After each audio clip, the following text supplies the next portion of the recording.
中医认为，黄痰咳嗽多半是因为感受了风热邪气，导致肺气上逆，热邪煎灼津液所导致的，应该要辨证施治。通常可以吃宣会化痰类的药物，有助改善病情。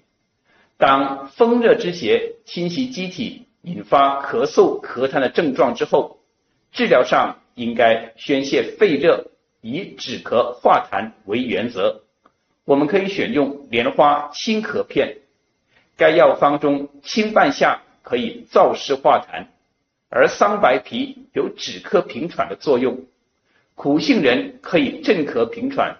桔梗能够宣肺利咽，镇咳排痰，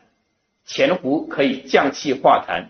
再配合清热解毒作用的山银花、黄芩、连翘等等，可以说莲花清咳片汇集了清宣肺热、止咳化痰、促进排痰、利咽平喘的药物，可以发挥驱除外邪、缓解症状的治疗作用。除了服用药物之外，咳痰的患者在日常生活中也可以多吃润肺化痰的食物来辅助调理。常用的例如银耳、百合羹、煮雪梨水等等。